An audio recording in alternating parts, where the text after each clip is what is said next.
And we want to begin with a welcome from a member of the Musqueam Nation, Deborah Sparrow. Deborah Sparrow was born and raised on the Musqueam lands and is self-taught in Salish design and jewelry working. Her work can be seen in various museums and institutions.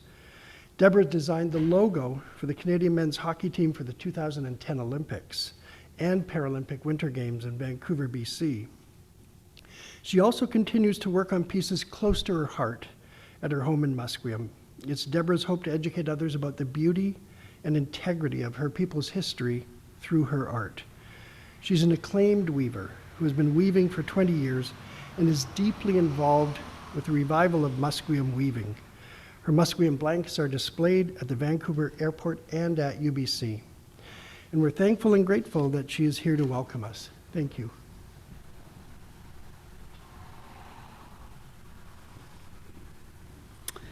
Thank you. Thank you for that. Good evening, everyone. It's nice to be here tonight and to see you all instead of through Zoom, although Zoom works. Thank God for Zoom. Thank God for all of us intelligent people who can figure out how to use it. But thank you for asking me to come forward and be here with you for a short time tonight as you open up your words that will carry you through the meetings and gatherings you want to have. On behalf of my chief, Wayne Sparrow, who, yes, is my younger brother, and I taught him everything he knows, that's why he's chief. You know, we're here on the Musqueam traditional lands, lands that I've traveled with my grandfather as a little girl, going back and forth and all along the shores here up to New Westminster, showing me where all the villages were, connecting me to who we are as people here, and in between those times growing up in Musqueam, which is just down the road here from where we are. Growing up as a little girl, going to Southlands, and then transferring in grade 3 to Immaculate Conception. Now, it was at Immaculate that I had a little bit of a dream that when I grew up, I wanted to become a nun. But things took a turn when me and my cousin decided to sneak off the grounds and go across to the drugstore for lunch. And I did come back to school in time, and I went into school and I was studying my active contrition, and I was all excited about making my first communion. And I was picking out my dress because in those days you could wear the dress and the shoes that were supplied by the church. You didn't necessarily have to buy your own. And I was excited because my goal was, at that time, not knowing, but to serve God.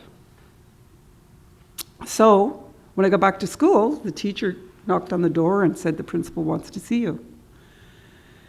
So I went to the principal's office and she said, "I don't think I'm very happy with what I heard today." And I'm a little girl in grade 3, and I said, I don't know what you mean. And she said, "You left the school grounds." And I said, "Yes, I did." You know, and I was scared. And she said, "Well, and I heard that you went over to the drugstore, and there you took it upon yourself to take some pencils and pens." And she was putting it a nice way of stealing. And I said, "No, I didn't." And she goes, "Yes, you did." And I said, "No, I didn't." Because I didn't know what she was talking about. And she said, "For that, we have to have a few little straps on the hands, don't we?" And I was like, "Oh no," and I was like a nervous wreck and shaking. So I thought, when she turned her back, I'm not getting no strap, and I turned the doorknob and ran out the door. And I ran home, and it was a long way for a little girl. So when I got home, I told my mom what happened, and my dad came home from work, I suppose. And he put me in the car and raced me back up to Immaculate. And he went into the house where they were living and left me in the car. And when he came out, he said, "You're never going to that school again." Well, my heart was broken because I felt like I had a calling to serve God, and I was excited about it. Now I couldn't make my first communion, and I cried. But, he was not happy about what happened because he had gone to residential school, and he didn't have much love for what had happened to me either. And my life took a turn after that. And when I ran into my cousin many years later, even though we'd seen each other very often, we had the conversation. And I said, I never did steal anything, and I was going to get the strap. And she started to laugh and said, of course you didn't. I used your name. And so I knew I wasn't lying when the Sister Superior thought I was. So I knew I wasn't lying. That's something my mom taught us, always be accountable. And that's where we are today in the world we live in the difficult times we're coming through. It's about accountability. And how are we accountable for the atrocities that have happened to our people over these 100 years and 150 years? And how do we move forward, or do we? How do we reconcile? And when is that going to ever end, or does it? So we call it truth and reconciling. But first, the truths have to be talked about. It's an uncomfortable place to be for me to even be here tonight. But deep within my heart, as I mentioned earlier to my friends, I am connected. I'm connected to what my journey is here on this earth, my relationship with God, and my best friend Jesus. I didn't go to a church, but there is a communication that happens with us as human beings and as spirits, and a responsibility that comes with it, that the things that we do in our lives are connected. I find those same messages throughout my life that sometimes we come to gathering places like this to hear. But I hear them everywhere I go.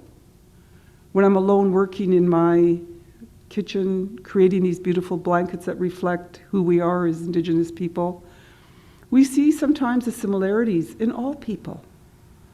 We're all weavers. We all weave a part of the masterpiece in God's eyes. We are all connected through the threads that come from somewhere we're not really sure of, and that's why we question. But we all are weavers from whatever culture we come from, whatever corner of the world we come from. We found the fibers, the gifts that were given to us as humans, to take those fibers and make beautiful blankets wherever we lived, whether it was silk or cotton, whether it was stinging nettle, whether it was fireweed. And it's amazing that we all have those gifts, and yet we're at a place in this world where we're all not getting along. And things have happened, and things have switched and changed, and we come to all these places in our lives, no matter where we are, and we have to figure ways of coming out of it. And the thing for our Indigenous people is that we always knew and understood what God wanted of us as Indigenous people. We respected the land. We knew and were connected to everything around us, to the waterways, to respecting the earth and the universe. And today, we hear comments like, we should listen to the Indigenous people, they know how to save our land. Well, guess what? Sometimes we don't anymore because we've been slimming so well that we've forgotten how to look after our land. And we need to come back to it as well. So every time we take a step forward, we got to take some back and look for the balance in how we're going to do that, even in healing. There are so many people in different stages of healing, if they even are, that it's going to be a challenge. And all we can do is be there, and all we can do is listen. And so my hope for all of this is that we can find a way of accomplishing that somehow. And it's going to be a difficult one and a challenging one, but we can only just keep on believing and having faith, whatever that may be to any of us. There are many different ways of faith in the world, many different ways of understanding it. And so we all have to find a way of taking our hands together and looking for those solutions. There are certain threads in every single religion that we all understand. And so it's not just one way or another way, or one church or another church. It's those threads of life that can weave their way weave their way into our hearts and souls, remind us of who we are as humans, but also of as spirits, the spiritual connection that we have to our own belief systems, and respect that. And so I can only, as I said, wish us all a good walk as we walk forward. So Hajj Kasiyam to all of you. Thank you for having me, and hopefully we shall meet again. Hajj Ka.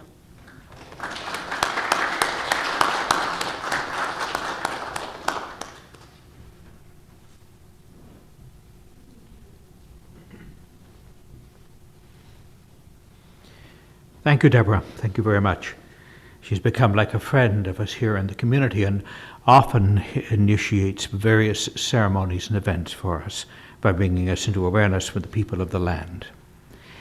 Just before we begin this evening, it's a little awkward this way because I'm giving the opening address, but I really do need to introduce you to the inaugural director of the Center for Christian Engagement, who is not me, but Dr. John Martins over here on my right. John is a new addition to our community here at St. Mark's, Corpus Christi. We're very fortunate to have him. He was for many years, 2 decades really, at the University of St. Thomas in St. Paul, Minneapolis, and he was the director of the graduate program at that university for many years. In addition to his quite serious and scholarly work that has appeared on Judaism, early Judaism, and other biblical themes, he is by his training a biblical scholar and has done work in Haifa and in Germany, did his doctorate at McMaster University, and earlier his undergraduate at the University of St. Michael's College at the University of Toronto. But it all started with Langara College here in Vancouver. So he's come back in a way to his roots, his family roots, and we're delighted to have him in this inaugural role as the director of the Center for Christian Engagement. But now I'll pass it over to the real moderator and master of the night, who is in fact John Martins. Thank you.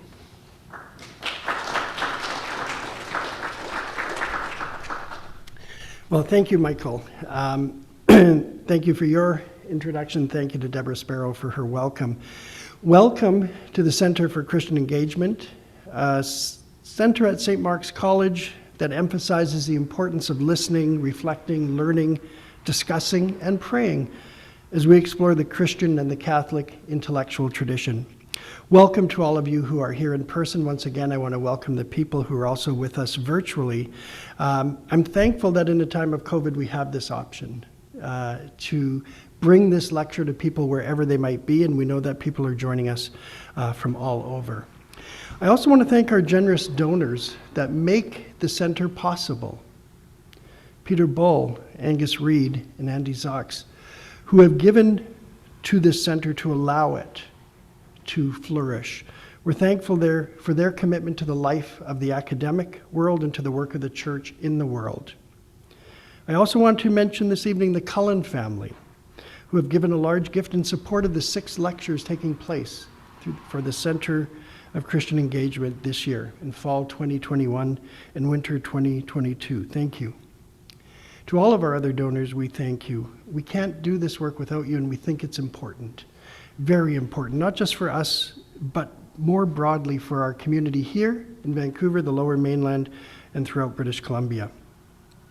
I don't want to take too long before bringing Dr. Higgins up, President and Principal Higgins as well, at the Catholic colleges here.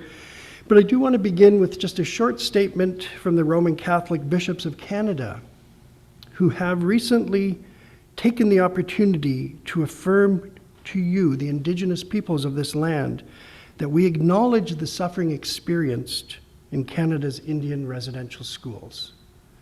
This was an unequivocal apology that they gave, and that's the word they used, unequivocally. We acknowledge the grave abuses that were committed by some members of our Catholic community, physical, psychological, emotional, spiritual, cultural, and sexual. We're fully committed to the process of healing and reconciliation. This is the context in which we offer this lecture by Dr. Higgins. And this statement comes in light of the long history of residential schools and the Truth and Reconciliation Commission of Canada, which met from 2008 to 2015, which you're all aware. Dr. Higgins' lecture is going to engage with this long history and also the revelations of the mass unmarked graves of First Nations children in Kamloops and elsewhere in Canada. He is doing this by drawing on the resources, the rich resources of the Catholic intellectual tradition. This is only the first step for us. As Deborah Sparrow mentioned, we need to hear from more people. We need to continue this process, and we see this as a process. So this is our promise to you at the center, that this is the start of our work on this, that we will hear from other voices. And it's not just an issue from the past, it's a present reality.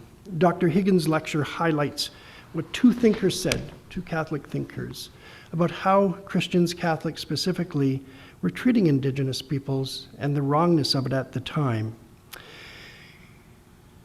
I do want to say a little bit about our distinguished speaker tonight, though I won't say it all because I should leave him some time to talk himself, because I could say a lot. But apart from his birth in Toronto, he did a lot of his education there, also received a bachelor's degree from St. Francis Xavier, Master of Arts from York University, Bachelor of Education Theatre Arts from York University, PhD in English from York University, and honorary doctorates as well, including one from Sacred Heart University in Fairfield, Connecticut. He's taught in many places, both in the United States and in his home Canada. He has been a president of a number of universities and has been a prolific academic. Apart from his academic career, he's written numerous books and has been a regular columnist for Toronto Star, Catholic Register. He's written for Commonweal, and Canadian correspondent for The Tablet. He's been a numerous public voice for the Catholic Church. It's a real joy to welcome him here. One practical matter, just before I bring him up. Dr. Higgins will field questions from the floor, and I'll be fielding questions from our virtual participants. No, they're real participants, they're just joining us virtually. And I'll be monitoring those online questions. So you might hear from me at the end of the lecture. Please feel free, you can come to the front, and again, Dr. Higgins will manage that. It's my great honor to welcome Dr. Michael Higgins.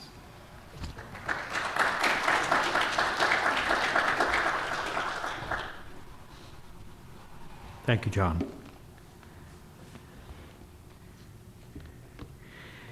When I give public addresses that are formal, I actually work from a text, and I do that to protect you, because I tend to extemporize at considerable length, and what would be a 45-minute lecture ends up to be a 91-minute one, okay? So I'm given to prolixity. So this forces me to be very specific and focused, so I won't keep you anywhere near that length. Après Kamloops le déluge. After Kamloops, the flood.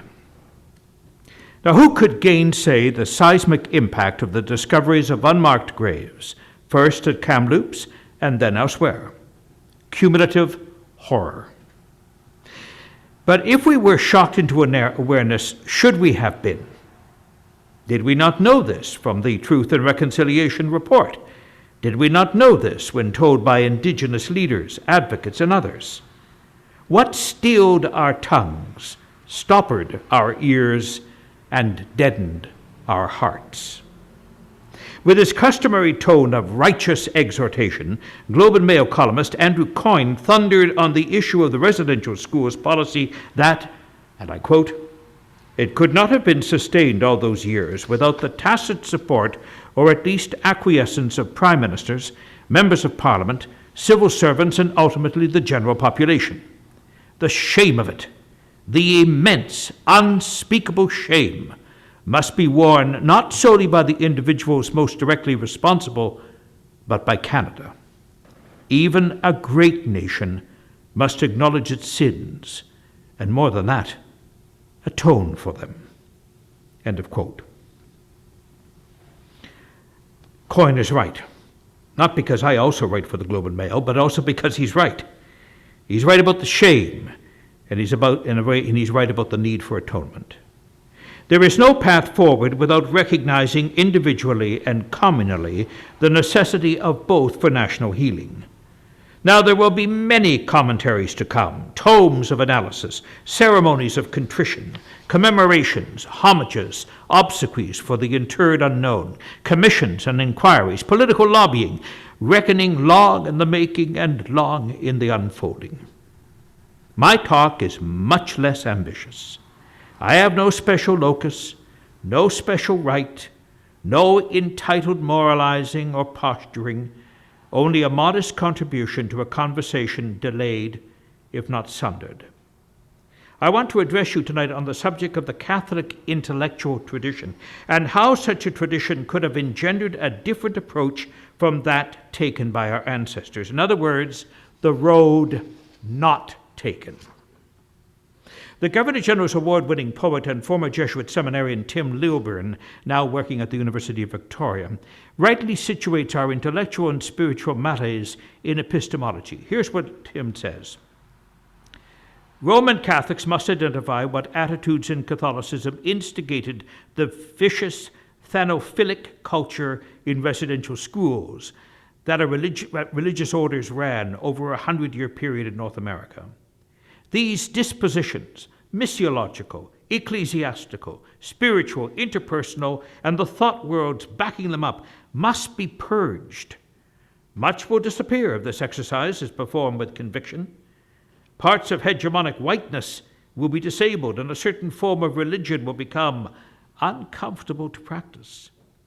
The roots of all politics, the roots of such deep cultural failures as these two, climate change and ecclesiastical complicity in colonialism, lie in epistemology. End of quote. And epistemology, of course, is the way we know things. Epistemology is about the act of knowing. Indeed, as Lilburn says, it is a matter of knowing. It's a matter of apprehending, a matter of seeing, and we need to do it differently. Hence, a new epistemology. Our moral and existential survival depend upon it, not only in terms of our relationship to the primary peoples of our land, but indeed to climate change. They're not unrelated. And key to this epistemology is the realization that the other remains the other in our understanding, is respected and valued precisely because the differences that exist in the face of the other define the other, not to be eradicated, the result of the pap and mush that often defines dialogue, but treasured as irreducible. Bishop Pierre Claverie, the murdered bishop of Oran in Algeria, spoke eloquently of reverencing the unique in the other when he observed of Christian-Muslim dialogue that, and I quote the bishop, "Really, to have common ground, we must leave behind the illusion that our different worlds refer to the same realities. I prefer to say a priori that the other is the other. I will never be the other, nor in the place of the other. However much I may desire to enter into communion with him, to know him and to love him, it's impossible. Encounter, coexistence, dialogue, friendship are only possible on the basis of difference, being recognized and respected and accepted. To love the other in their difference is the only possible way of loving. Otherwise, we tear each other apart." Now, it is precisely because we, the settlers, the occupiers, the interlopers, have not loved our indigenous neighbors in their difference, but have sought to assimilate them, obliterate the difference, impose an ersatz homogeneity with its univocal culture, and doom a people and a voice to extinction, that we face now the urgent moral reckoning of a church, of a government, of a country. We're all in this together. Thomas Merton and John Moriarty provide us with a map for this road not taken. They allow us to consider what in the Catholic intellectual tradition, and that's what we do here at St. Mark's and Corpus Christi, we think in, through, and about this tradition, speaks to other ways of coexisting, indeed of co-flourishing. Merton, who lived from 1915 to 1968, was a French-born, English-reared, extraterritorial American Trappist monk, literary essayist, prolific poet, diarist and correspondent of gargantuan energy and output, ecumenist of international reputation, a social justice activist, polyglot and translator, an intellectual who accomplished as much outside his contemplative cloister as he ever did within. He was a whirligig with a still point. Moriarty, who lived from 1938 to 2007, was an Irish mythographer, an eco-visionary, a rural philosopher, a raconteur, and teacher whose influence inside Ireland was magnified by his popularity with the media, drawn to an exotic thinker steeped in Hibernian legends and history.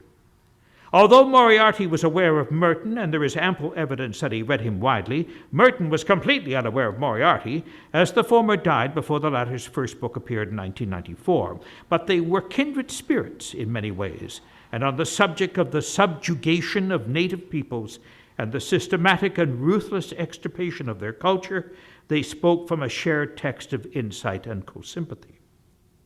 Merton's awareness of the lamentable plight of the Native American may well have predated his reading of the sociologist and social reformer John Collier's The Indians of the Americas. One-time Commissioner of Indian Affairs during the FDR administration, Collier's book made a deep impression on Merton, which he records in his diary of April the 25th and to 29th of 1958. This is what Merton says. He's just read this book, okay, called The Indians of the Americas. I mean, we use different language now. We talk about indigenous peoples, native peoples, First Nations, and whatnot, but this is the earlier discourse of parlance. Have we yet become Christians? We have sought to bring to birth in the world the image of ourselves and of our own society, and we have killed the innocents in doing so. And Christ once again flees from us into Egypt. Until the beginning of the century, it was assumed that the Indian problem and the harm done to the Indians arose from corrupt individuals in the government. But after 1909, the individuals concerned were honest and upright. And things went on as before the policy. The system, the philosophy, and the laws themselves were corrupt. Collier says it was not individual corruption, but collective corruption. Corruption that did not know it was corrupt, and which reached deep into the very intelligence of the nation. Collective corruption is more effectively carried into deed through agents not personally corrupt. Now, Merton's interest in the indigenous peoples, their maltreatment, and the scurrilous Catholic theology that defined the Church's approach would become an abiding passion for him in the remaining years of his life, from about 1960 right through to 1968. Throughout this period, he was immersed in various anthropological, literary, sociological, and historical studies that brought him into intelligent engagement with the multifaceted reality of indigenous life. Published essays flowed generously as he moved to better appreciate the urgency of understanding, redress, and right visioning. Things like the Shoshonen, War and Vision, Ishi, a meditation, the Crossfighters, and the Sacred City.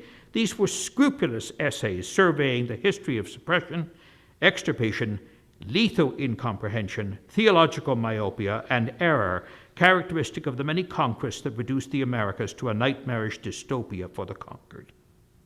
Merton observes that when an American radio station congratulated a native tribe for their war dance, it was in fact, and this is Merton speaking, congratulating them for accepting an identity imagined for them by somebody else, and performing a meaningless, perhaps slightly nostalgic act which defines them as non-persons. The war dance is permitted as an admission of failure. One admits failure by admitting that one is an Indian. This is a situation worthy of Franz Kafka. To be an Indian is a lifelong desultory exercise in acting as somebody else's invention.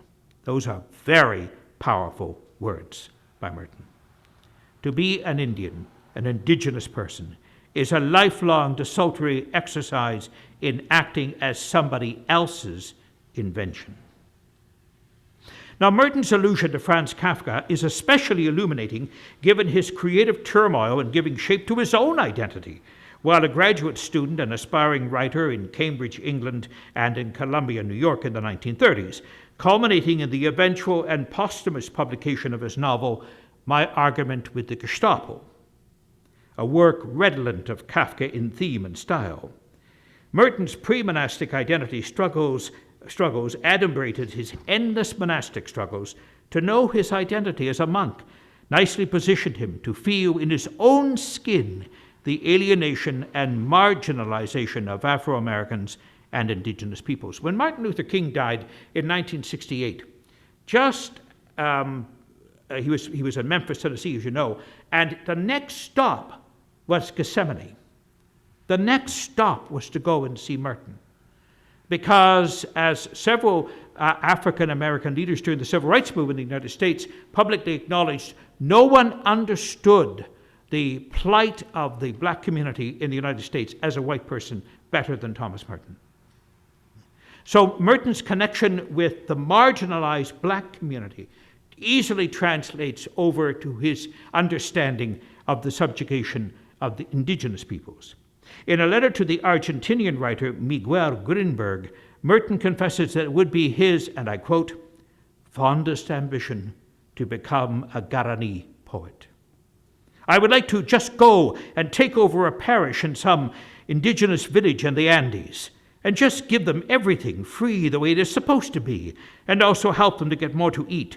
And for this, I would probably be poisoned by the priest in the next parish, or by the nearest hacendado, who would not, however, have me poisoned, but quickly shot. End of quote in his letter. Now, this is somewhat playful badinage with Grinberg, mildly Swiftian in tone. It does, however, belie a deeper truth. His profound visceral as well as cerebral, spiritual, and imaginative insertion into the plight of the other. This insertion was in no small part the result of his close relationship with his former Trappist novice and fellow poet, the Nicaraguan priest Ernesto Cardenal. He saw his own task of reparation, sacerdotal and poetic, parallel to Cardenal's, a task of reconciliation and healing, grounded in truth-telling, and most importantly constructed on a foundation of genuine communication rooted in respectful listening. He says this in a letter to his friend Cardinal.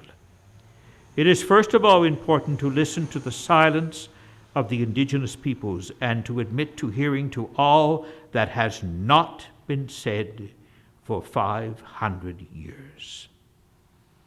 The things you wrote about the San Blas Indians were marvelous. There is no doubt that you have a providential task, Father Cardinal, in this work of understanding and love, a profound work of spiritual reconciliation and of atonement.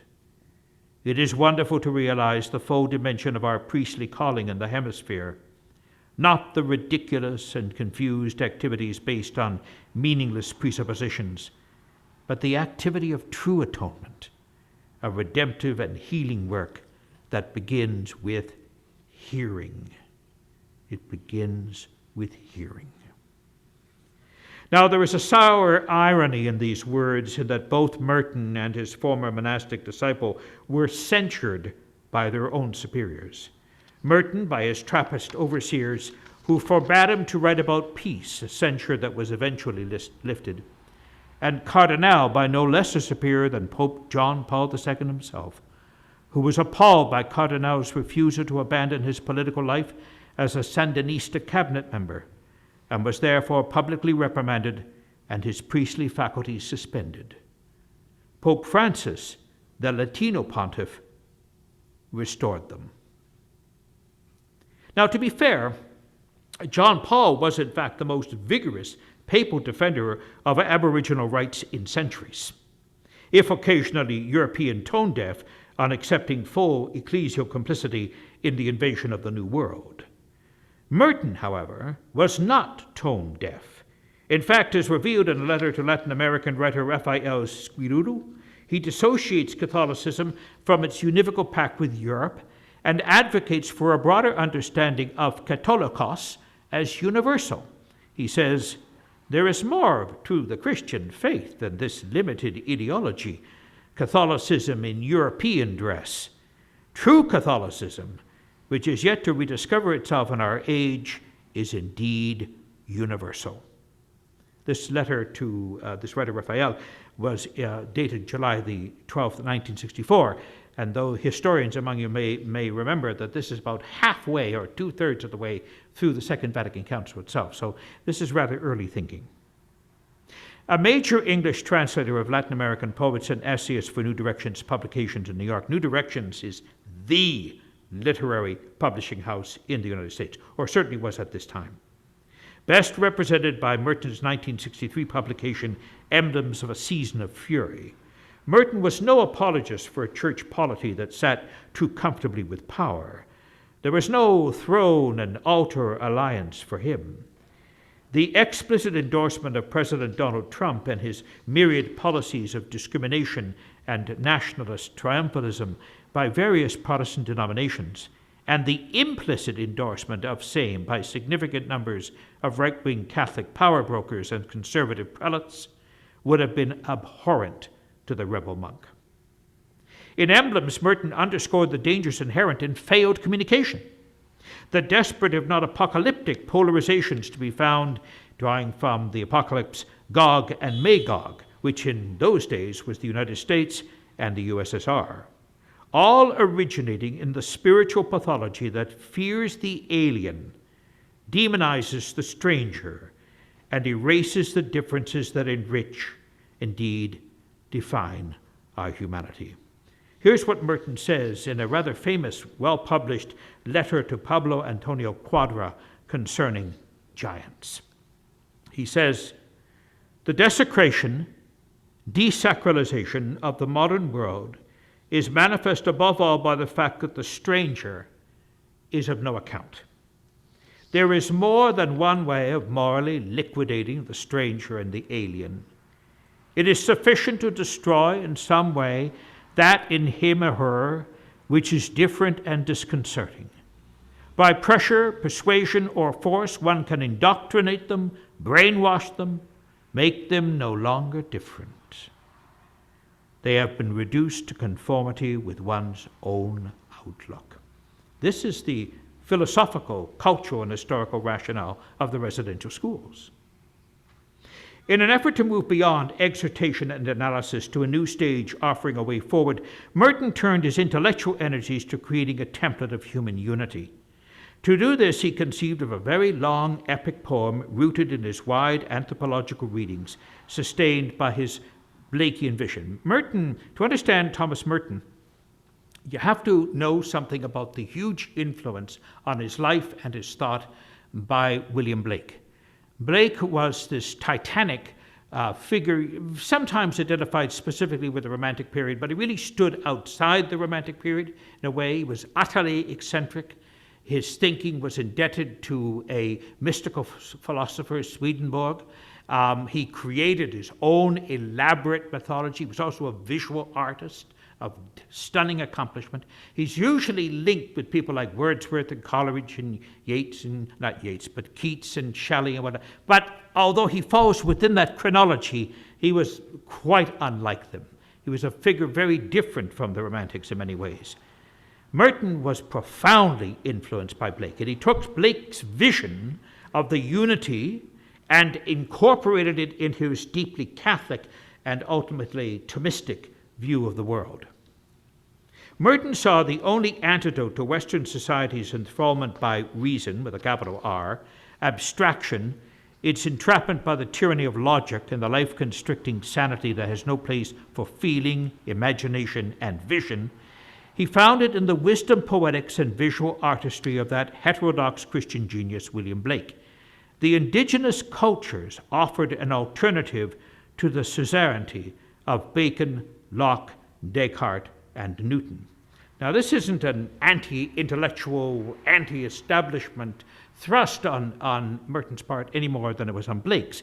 It was the recognition of the restrictiveness of a specific model of understanding. Blake called this Eurozenic, single vision.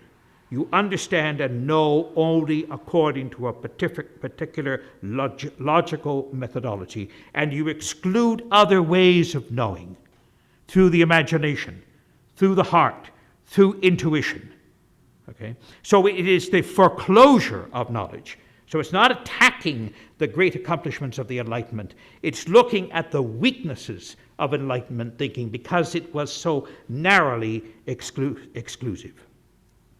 This epic poem Merton was working on, called The Geography of Legrere, his Apocalypse of Our Age, is built on 4 cantos, north, south, east, and west, and explores with an electrifying temerity the possibilities for humankind's integration, in part by recovering the archaic wisdom of indigenous communities that were eradicated by Western rapacity. The Toltecas, the Zapotec, the Aztecs, the Mayans, the Inca. The number of tribes and traditions is legion. Perhaps no more ruthless a suppression of an ancient culture and its wisdom can be found than the conquest of Mexico. The South Canto serves as a redaction of pre-Hispanic legends and chronicles recorded in its sacred texts.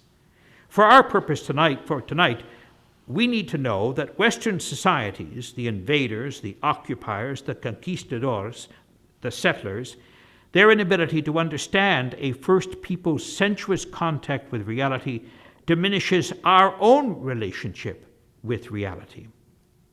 Out of intolerance and spiritual blindness, our society condemns the archaic wisdom of early cultures, and in return there can only be the indignation of the despised and the suppressed. The peoples of the Yucatan taste firsthand the horrors of sword and cross. And here's just a short quotation from the poem. Arrival of the turkey cocks, strutting and gobbling, redneck captains with whips, fire in their fingers, worse than Itses, friars behind every rock and every tree, doing business, bargaining for our souls. Book burners and hangmen sling the high rope, they stretch the necks, lift the heads of priest and noble. Our calendar is lost, our days are forgotten. Words of Hunab-Ku are counterfeit. The world is once again controlled by devils. We count the pebbles of the years in hiding. Nothing, nothing but misfortune.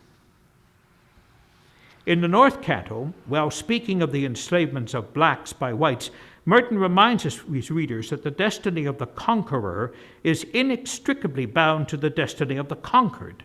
The dominant culture's moral salvation depended upon the willing offer of reconciliation from the dominated or otherwise, we will remain forever estranged from each other. Think of this in the context of our relation to our own indigenous peoples and the Truth and Reconciliation Commission. This moral seeing, however, is dependent on our capacity to recognize the divine child in the other. An innocence that Merton calls le point vierge, the virgin point, that little point of nothingness, which is the pure glory of God in us. Now, this isn't a mushy, sentimental theology, but it is rather a radical summons to acknowledge the sacred otherness of the stranger. To know, as Blake knew, that a right balance of humanity, the coexisting of what he called the 4 zoas, instinct, emotion, reason, and yes, wisdom, is the precondition of fourfold vision, final integration, universal brotherhood. But for this to happen, a visionary's map is not a sentimentalist dreamscape. We must accept how we have to adjust our thinking, an adjustment that is wrenching but necessary, an adjustment in keeping with Lilburn's summons to a new epistemology. As Merton observes, the real confinement, the real reduction of the native person is the reduction to a definition of them, not in terms of their essential identity, but purely and simply in terms of their relations with us. In putting the indigenous under tutelage to our own supposedly superior generosity and intelligence, we are in fact defining our own inhumanity, our own insensitivity, our own blindness to human values. End of quote. And is this not how we have behaved in relation to our own Indigenous peoples here in Canada? Patronizing, dismissive of their unique culture, incarcerating their children in residential schools to save them, obliterating their vital connection with their own heritage. Does this not diminish all of us by erasing difference in the interests of an imposed homogeneity of creed, behavior, and right thinking? This is the church's work. This is the government's work. This is our work. Merton, as he did, for instance, when he reclaimed the tradition of origin and pacifism over St. Augustine, over the just war theory, Merton's exploratory work in ressourcement, going to ancient texts and forgotten sources, enabled him to reconceive, think anew, Catholicism's sorry history of imperial dominancy. This, too, by the way, is the Catholic intellectual tradition. Fecund, not moribund, critical and engaging, and not a mere prop and rationalization for ways of thinking contra the gospel. And now to Moriarty. Moriarty was an adventurer of the spirit and the imagination. He was reared in rural Ireland, educated in Dublin, and then began a series of travels that took him to diverse parts, including a stint as an English literature lecturer at the University of Manitoba from 1965 to 1971. It was during this period that he would have a nerve-shattering experience with nature at its fiercest, and in doing so have an epiphany that would prove a defining moment in his life and thought. One Manitoba March, he had his first taste of a prairie blizzard. Here's what he says. My first impulse was to go out into the fields beyond the university and experience whiteout. It was instantly and breathtakingly confusing. I realized that there was no way I could experience whiteout and not die. And so, if only to salvage something of my self-esteem, I turned and faced into the blizzard as a buffalo would, and I asked it to weave and bereave me of the old ideologies of domination. In this blizzard, it was somehow clear to me that we ourselves are the iceberg into which we will crash. Oh no. Rather did it seem the case that we ourselves are the iceberg into which we have already crashed. At our very origin as a species, that's when we crashed. Now, Winnipeg in the winter solidified Moriarty's geological and poetical intuition that Charles Darwin was right. It consolidated his view that, disengaged from our primal instincts, our companions in creation, and our humble if noble birthing as a species, we are solely heirs to the constrictive reasoning of Bacon, Locke, and Descartes and Newton and their Enlightenment disciples. Like Merton, Moriarty was a student of Blake's new epistemology, a new way of seeing that shattered the poverties and impoverishments of single vision, Blake's horizon. Now, this is, again, I want to emphasize, is not anti-rational. It's to understand the limitations of a certain kind of forensic intelligence, a certain kind of systematic reasoning, essential for who we are, but not exclusively so. It doesn't exhaust everything. But it wasn't only Manitoba's geography and weather that engaged Moriarty. He was seduced by the offerings outside its boundaries, drawn to the imaginative landscape of Canada rooted in its Indigenous peoples, their legends, their stories, the residual aftershocks of conquest. Here's what he says. Yellowknife, Moose Jaw, Medicine Hat. What an unforeseen opportunity and challenge to find myself living in a country that had towns with such names. Living in any one of them, I might one day walk free from the ideological tyranny of Jerusalem, Athens, and Rome. Well, persuaded that Western humanity is in deep trouble because of the direction it has taken, a direction best embodied in the reigning philosophies that calculate and measure with mind only, Moriarty's quest to repair the damage caused by the sundering of humanity's relationship with nature would be nurtured and matured through his encounters with the First Nations and Métis. He traveled throughout Saskatchewan and Manitoba during vacation and semester breaks. He dipped down into the American Midwest, exploring the riches and mysteries of the Grand Canyon, in the course of which he had a theophany, or at least an epiphany or two, listened with uncommon reverence to the stories told by the indigenous, esteeming their oral traditions in a way only a Celt like Moriarty could, amassing legends with his synthetic ability to see parallels, tropes, and conceits common with the literary histories and sacred rituals of cultures past and present. Joseph Campbell plus Northrop Frye meet one Carey peregrinator. On one occasion, listening to a Blackfoot story about the buffalo, he found himself, and I quote, surrendering to it and letting it redesign some of the deeper dispositions of my European mind. I thought of it as a Mayflower that might yet bring me to the New World, or at least to a new way of being in the world I was already in. End of quote. Persuaded that the sacred stories of the indigenous peoples are a portal through which we can enter and thereby escape the tyranny of the cogito, Moriarty discovered in the creation narratives of the Inuit a way of moving forward culturally from them and with them. They can liberate us from the shackles of our physics and our metaphysics. At one point, presciently and provocatively, Moriarty wrote that more than once I had heard Canadians regret that they didn't have a great self-imaging novel, as Russians have, as Americans had, as the French and English had. But how could they, I now thought, given that they think of theirs as an east-west country, as a thing strung out along the Trans-Canada Highway? My mind, still flowing in its direction with the blizzard, it occurred to me that when it comes, its great book in Canada will imagine Canada as a country coming down from the Inuit north.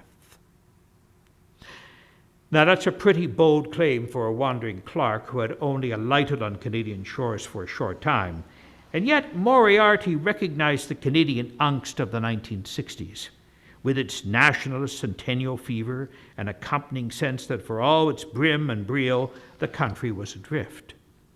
If Canada was to reclaim its soul and thereby know something of its destiny, then listening to the stories of its original peoples wasn't therapy, cultural trendiness, or a religious sop. And those are the things that we can easily fall into, right? During a time of crisis like now, we can say, well, we'll do this, and this will be our way of response, but it sometimes can be an empty symbol, just something titular, something that we can use as a totem, as a sign, but we go no deeper than that. But we have to, because it is a time for moral and spiritual urgency. Moriarty knew in his bones what Canadian Catholic political philosopher Charles Taylor would observe in The Language Animal, the full shape of the human linguistic capacity, when Taylor says, "It is through story that we find or devise ways of living bearably in time." I'll repeat that. It is through story that we find or devise ways of living bearably in time. And so we tell stories, do we not? To soothe, to entertain, to explain, to construct ourselves. By listening to the other, the stranger, Moriarty was drawn into their mythic universe, not as a subject for European dissection, but as an encounter. He wrote in his autobiography, Nostos, A Homecoming, "By the end of my second year in Canada, I felt I had walked halfway to the Cree, who had ferried us to an island in the Lake of the Woods. Hoping that they would redesign my mind and my way of being in the world, I had allowed myself to be conquered, to be conquistadored by some native myths." And indeed he had. He found experiences, anecdotes, data that would be critical for the edifice of his own life story. His self-chronicled record replete with psalm-like repetitions, ruminations, mystical and scientific, philosophical musings, wedded to narratives of the ordinary. conversations in pubs, gardens, church rectories, lecture halls, and RTE studios, those Radio Television Éireann, which is the public Irish television network, recounted in exacting detail. Canada, and more specifically the Indigenous peoples, gave him something that had previously eluded him. He said as he was leaving Canada after 6 years, "In Canada, for tundra reasons," he was much given to puns, "it was with the most elementary forms of culture that I was happiest. And among them, crying for a vision was as far as I could go. I came thinking of a future. That Canada gave me. But as well it gave me a past, an alternative to our European past, to go home with." And so he does. He goes back to Ireland.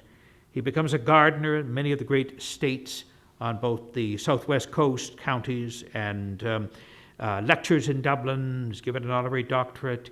He was, for all his attacks on philosophy, he was rigorously trained in philosophy. He graduated at the top of his class in philosophy from Dublin. He engaged as a rich public intellectual, deeply embedded in the Catholic tradition, which he took apart. In addition to an emerging epistemology, a clarity of vision in no small way generated through a respectful and creative listening and dialogue with Indigenous peoples, Moriarty brought back with him to Ireland many of the nascent ideas subsequently refined and deepened by his several decades of life back in his home country as a poet, a gardener, a raconteur, a lecturer, and an exotic national personality that would become foundational to his myth of human remaking. These include such concepts as the bush soul, commonage consciousness, inapprehensive perception, somatically sensuous deprivation, and silver branch perception. These seminal ideas have not yet cast in the creative neologism that defined his emerging eco-philosophy, nonetheless can be gleaned as operative during his formative Canadian years, principally because of his encounters with Indigenous peoples. He listened to their legends. He tasted in his skin their histories of suffering, endurance, and heroism. He marveled at their capacity to break through the Cartesian strictures of Western thought, and he was inspired by their capacity to see creation whole, not subservient to a species hierarchy that relegates all non-human life to a subordinate functionalism. Moriarty's intellectual and spiritual forays took him outside the conventional Catholic boundaries, and in this he was a mystic pioneer. He dabbled with heterodoxy, as all credible Catholic thinkers do. He sought intellectual and spiritual convergences where others preferred their cloistered securities. And he tread terrain that connected him intimately with non-rational sources of wisdom. At one point in his life, he observed that it isn't only houses that shelter us. Only a great story can shelter us. That great story, by the way, was Christianity for him. He had drifted away from Christianity and had gone through a profound experience of emptiness, perhaps a breakdown, certainly a period of great personal crisis. And out of that, he rediscovered his Christianity. He rediscovered that only a great story can shelter us. He spent his life making sense of that great story, expanding its horizons, connecting physical and planetary evolution with spiritual evolution, shades here of the Jesuit mystic paleontologist Marie-Joseph Pierre Teilhard de Chardin, and purifying his interior life via John of the Cross and the great Carmelite mystics with whom he was closely identified. Steeped in his own Catholicism, he was not reduced to its limited historical and social iterations. Like Merton, he stretched the Catholic intellectual tradition by feeding its genius, recognizing its capacity for dialogue, and learning from alternate worldviews. Now, just the last page. Clearly, their respective encounters, either directly or mediated by reading, with Indigenous peoples, enriched their self-understanding, nurtured their compassion, and enlighten them, sometimes with stark ferocity, on the inherent weaknesses of the church and society when dealing with the policies and attitudes that define both governmental and ecclesiastical strategies of cultural absorption, of what we now call, in relation to the residential schools, cultural genocide. Although official Catholic thinking on matters of missiology, interfaith sensitivity, and religious freedom have changed profoundly as a consequence of the Second Vatican Council of 1962 to 1965, centuries of encrusted prejudice, racial superiority, and ecclesio-triumphalism, they retain their residual power. And as Lilburn says, this must end. And although it is true that Catholic teaching as framed by the Spanish Borgia Pope Alexander VI, with his bull Inter Caetera, 1493, enshrining what we now call the principle or doctrine of discovery, acquired outside political validation, it is also true that the reforming pontiff, Pope Paul III, issued his bull, Sublimus Deus, in 1537, ordering that the conquered peoples of the New World were not to be in any way enslaved, deprived of their property or their liberty. Unfortunately, we know which pope won out. Faced with our tragic history of residential schools and their embodiment of a culture of contempt, we need to accept with contrition and humility, qualities much prized in the tradition of Catholic piety, our personal and collective responsibilities. And to that end, as comforting as it may be to think of the Church in the context of the heroic Jesuit defense of the Guarani against the Catholic imperial powers of Spain and Portugal in the 18th century, and as so movingly recounted in the film The Mission, the larger reality eclipsing such instances of spiritual valor, the pathologies of institutional power are consistently the victor, and we must accept that. The Guarani lost, so did the Society of Jesus. But the Catholic intellectual tradition, as embodied by them and tonight, particularly by Merton and Moriarty, allow for us a different reading of our history. And out of that reading of our history, we have a glimmer of hope in a dark landscape. We come to understand and to treasure the other's difference precisely because the other is different, not a mirror of herself, not a construct of our own making, not to be subsumed into one univocal culture and ideology. It is built on respect. It is built, as we saw so many times mentioned, on the attentive act of hearing. Thank you.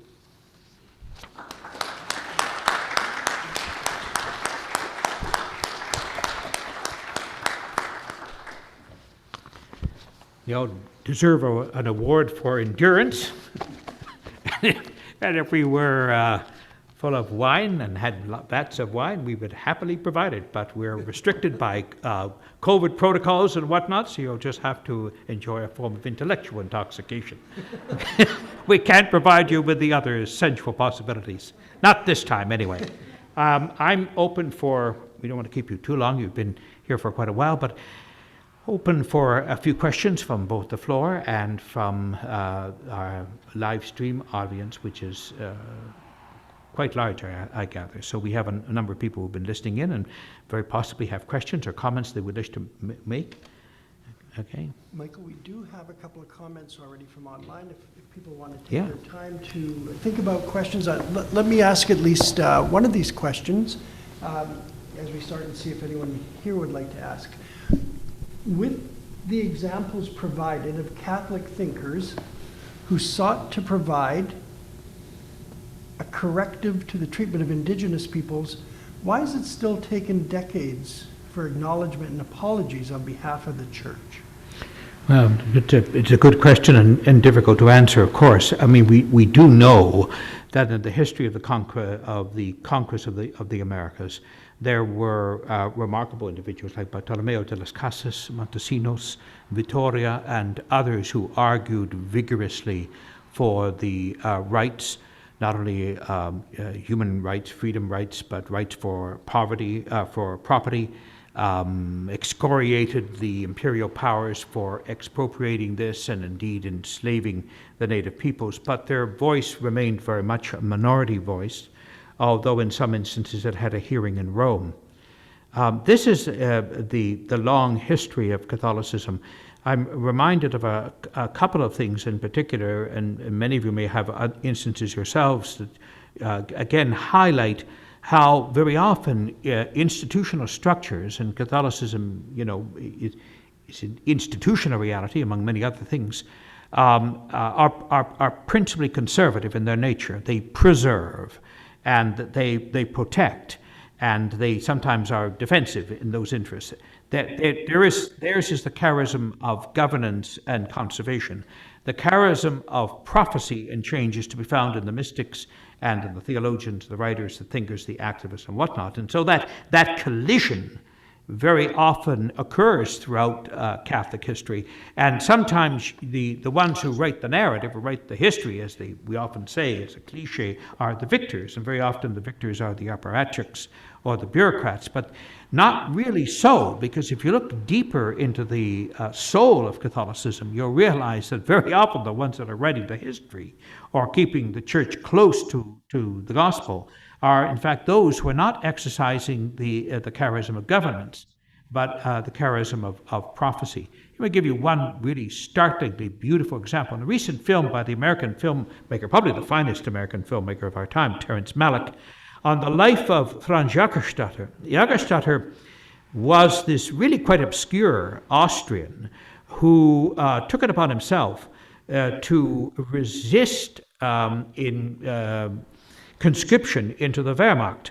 When the Nazis took over Austria after the Anschluss, and the Wehrmacht moved into Austria and everything else, Cardinal Innitzer, who is the Archbishop of Vienna and the primate of the Austrian Church, ordered all the bells to be rung, okay, to celebrate the arrival of the Fuhrer.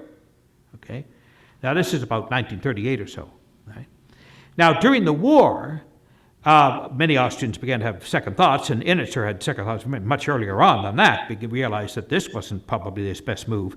In the case of Jägerstätter, ended up being beheaded in a public square because he refused to serve on conscience terms, because he couldn't reconcile it with the gospel in the German army. Okay? Now, for a long time, Jägerstätter was a footnote in Austrian history. Nobody paid any attention. And certainly during the time of his resistance, his behavior was seen as self-centered. His family suffered, his wife suffered, the children. They were pariahs in the community. The priest, the local bishop, they couldn't persuade him. He seemed stubborn and resistant and difficult. Now he's the conscience of Austria. Now Jägerstätter is the conscience of Austria. There isn't an Austrian that doesn't refer to him, right? Out of a sense of the nobility of one person standing up, right? So Jägerstätter knew something intuitively about his reading of the scriptures. He was not a learned man, right? That allowed him to connect with what he understood Jesus to be demanding of him in conscience, and that put him over against so many other forces, including his own beloved church. But now he's the conscience of Austria. I can't remember. I know he's been beatified. I don't know whether he's been canonized yet, but certainly he may well be on the road to it. But that's one wonderful example of how within the tradition there is always opposition. Merton did this too when he was trying to figure out, is there a place for pacifism in the Catholic tradition? Because the theologians, the historians, the writers, the church leaders were all saying, no, we're not a pacifist religion. That's the Mennonites and the Quakers and whatever, levelers, dissenters, but that's not us. Okay? And that's true, of course. We had the Crusades. We've been pretty well tied to military conquest. I mean, the sword accompanied, or rather the cross accompanied the sword when it came to the New World, and pretty well anywhere else. under Catholic suzerainty. But the point was in relation to this, Merton was not convinced that was entirely true.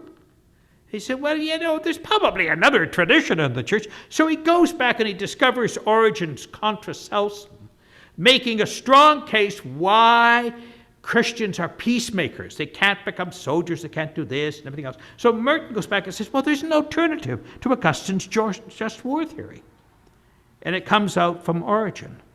Not the most orthodox dude, but nonetheless one of the early great church thinkers, right? So, and Merton would do this all the time. People would say, I would like to be a hermit. They say, oh, no, you can't be a hermit. You're a monk. You're a Cenobite. Not an anchorite. There's a tradition that the anchorites, live hermit-like existence. The Cenobites live in community. And you're a Trappist. You're part of the 17th century French Reform of the Cistercians. You can't do this. So he goes back and he discovers, guess what? There were always anchorites or hermits in the Cenobitic tradition. So he would go back and he'd tell the authorities, he said, well, there's this other voice here. There's this minority tradition. There's this other narrative. And that's what you try to do in the Catholic intellectual tradition. You should try to find the other narratives. Okay? Because we're often other stories that are told, other sides of our structure, other ways of conceiving the Catholic, and sometimes, not always, but sometimes they're closer to the gospel than the more institutionalized forms. That's why the church needs both, in perfect creative tension, really. Now, that was a long-winded answer to one question. Everybody's terrified now to ask another question. They figure, oh my God, I got a lecture for another half hour. No, Michael, is there another? I've got a lot of questions. Oh, we've got a lot of questions. Okay. Any question from the crowd here? You're the most heroic of all, because people are looking at this on screen. They can go away, or they can block it out for a while, go have a nap, come back for the last part, and whatnot. You're stuck here, right, for the whole thing. Oh my God, when's he going to get to Moriarty? So you have a special place in my heart. So if there's a question or a comment or a spasm of outrage, anything from the group here, I'm happy to receive it. Okay, to the anonymous ones then. Oh, yes. I think it might be worth asking at the microphone so that people listening online can hear as well.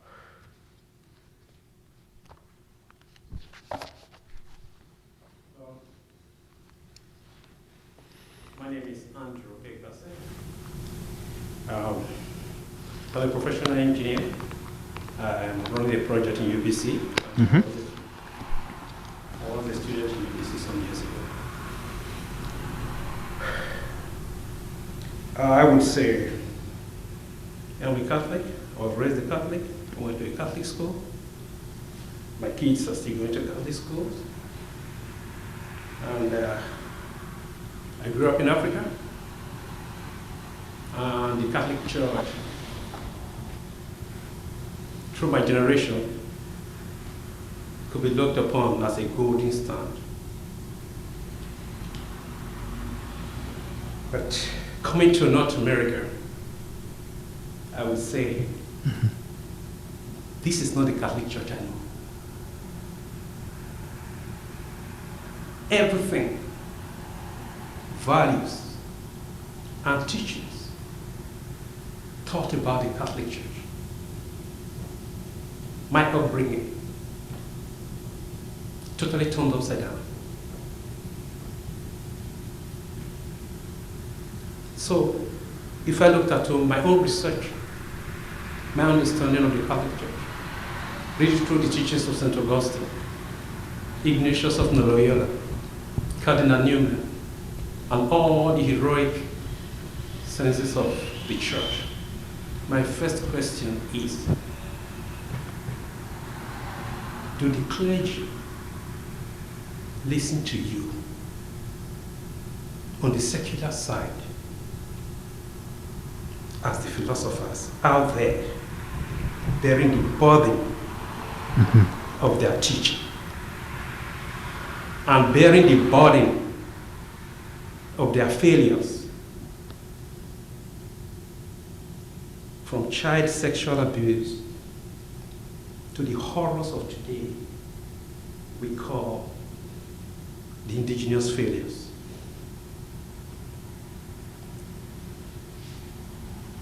I have some comments here I put down.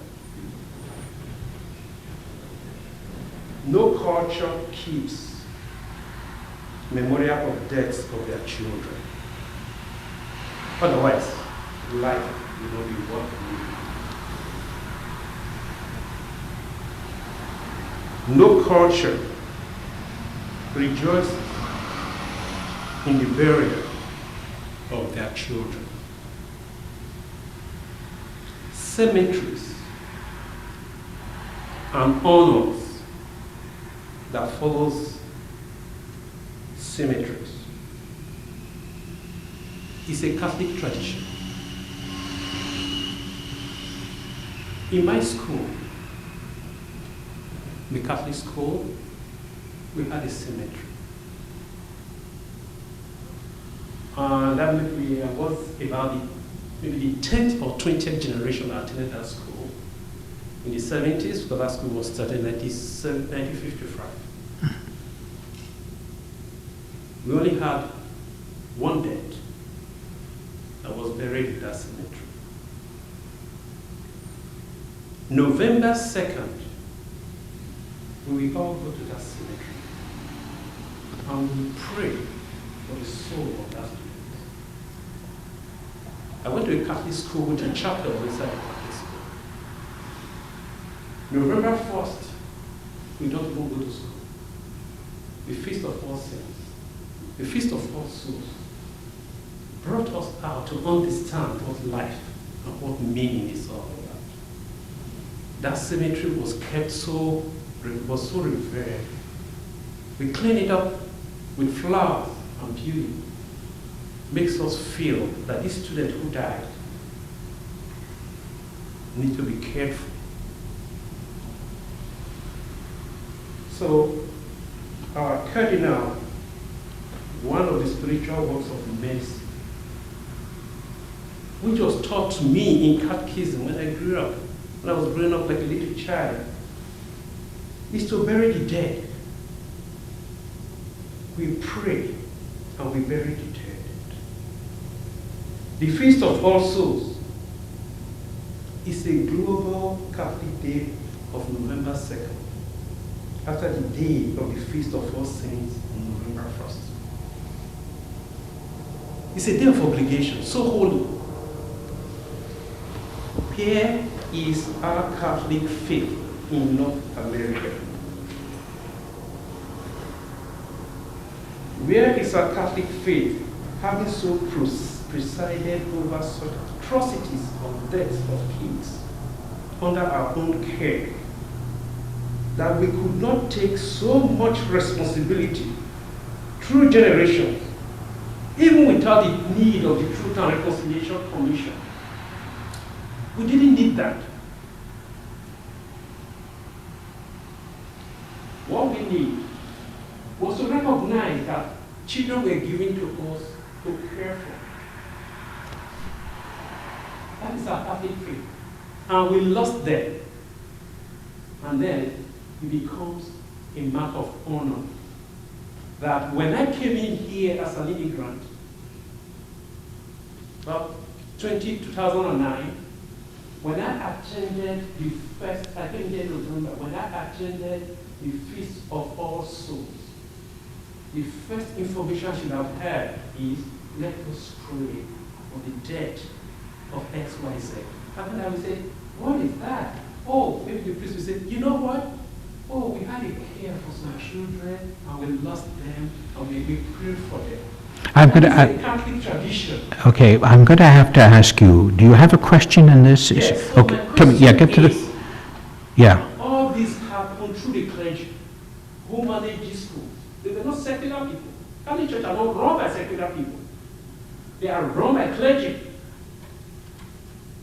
And you giving us a chalk of philosophy, probably of people who are not even saints now. But our Catholic teaching, I don't think they listen to what you're writing here. Is there a community of secular intellectuals that is advisory to the Catholic Church? Because the Catholic Church assumes so much knowledge, which they actually have within the monastery and themselves. They listen to you. And are they still ready to listen to you? Because if they are listening to you, listen to what you just said, that there is nothing difficult in bringing out a document so that we can all repent than coming to the church and telling people to pay money or come and make donation. That won't solve the problem. Okay, let me try to answer this question. Thank you very much.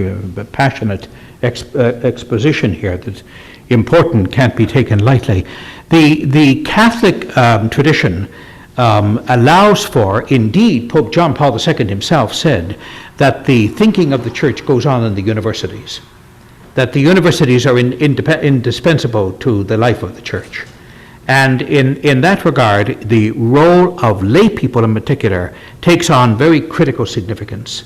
Not simply because of the declining numbers in terms of clerical leadership across the world, but also because it's very often a unique charism of lay people working through their specific vocations, their studies, their work, their professions, to bring their collective wisdom into the kind of arena that a Catholic university provides, which is unique to and different from a secular university, but at the same time, not a seminary, not a catechetical institute, not a chancery, but doing its own thing, which is to germinate ideas, test ideas, do what, and you quoted earlier, do what Newman says, that the intellectual life in the Catholic Church moves when you have collision of Catholic intellect with Catholic intellect. In other words, out of the dynamic contrast and conflict comes new truth. Pope Paul VI himself, in his first encyclical, Ecclesiam Suam,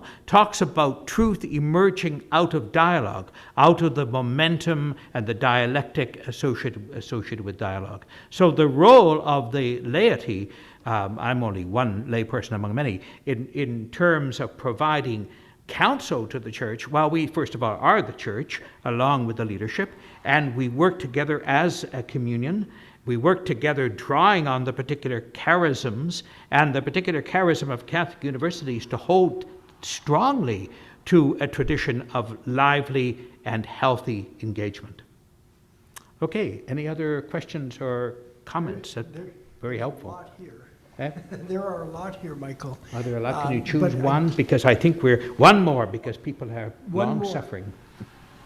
What is one thought that you would like to leave us with in terms of sort of summarizing what you brought here to us today? Yeah, this is the soundbite version. I've also trained to do a lot of work in the media, but I've never caught on to the soundbite idea, to the despair of my producers. The thing I would like everyone to leave with tonight, irrespective of your background, your training, your interests in of the church, is the paramount realization that both Moriarty and Merton had, that one starts off with listening, with hearing, with right hearing, from right hearing to right seeing, and to right knowing. And so it's being attentive to the other voice, right? I think when Bishop Clevery, who paid a heavy price with assassination, when he attempted to articulate that the dialogue between Muslims and Christians is not a dialogue that should be based on the eradication of the other, but in the treasuring of the other as the other. In other words, that difference is key to developing a healthy and organically sane society. What we haven't done for a long time, in spite of the fact that they have been speaking to us, is that we haven't been listening to our indigenous peoples. We've seen them as a problem, not as a mystery, something to be handled under the Indian Act, or by our several ministers responsible for indigenous affairs, or by throwing more money at them, or by setting up an indigenous university, as we did in Regina, in Saskatchewan, right?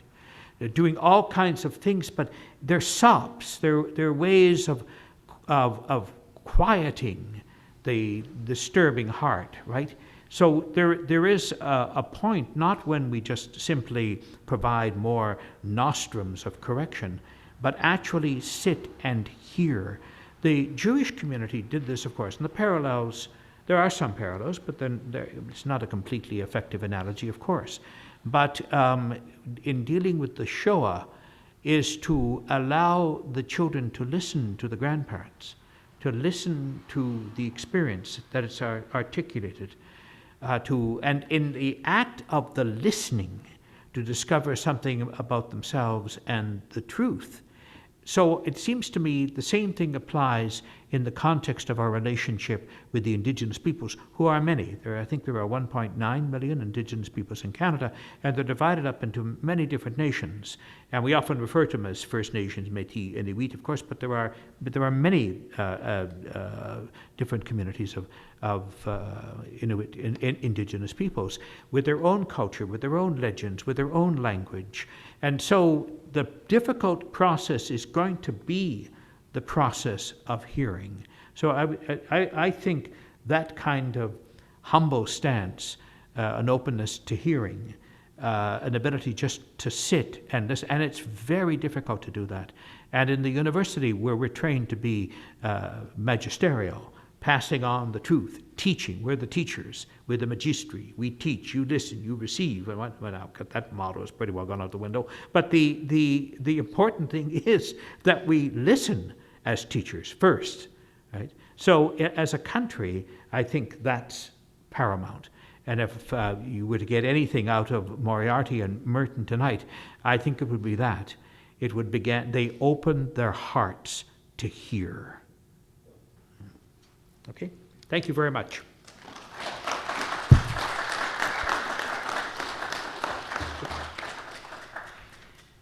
Well, thank you, Dr. Higgins.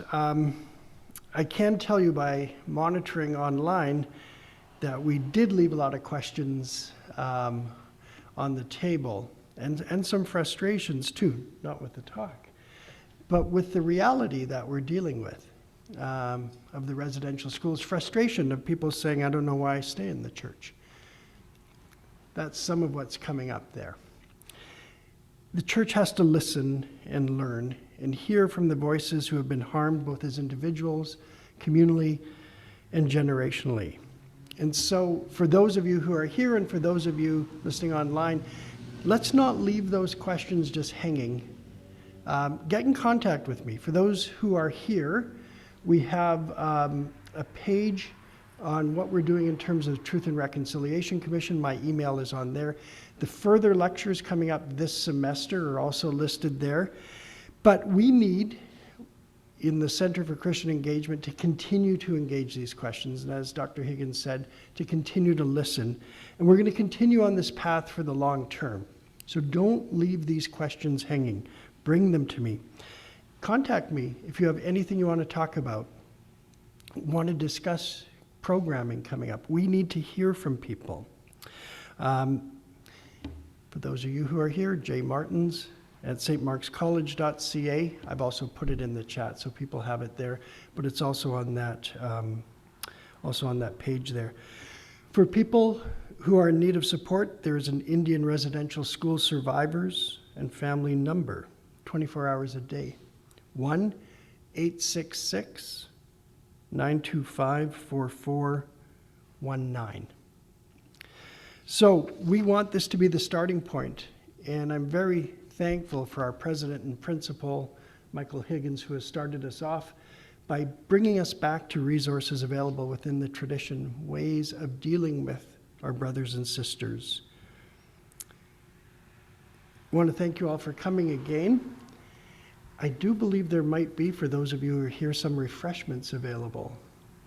And I think that's the case, so don't leave without finding out if that is the case, okay? Because you don't want to leave them all for me. I could do a fair number on them, but I think I need some help. So once again, will you join me and thank Dr. Higgins for his lecture?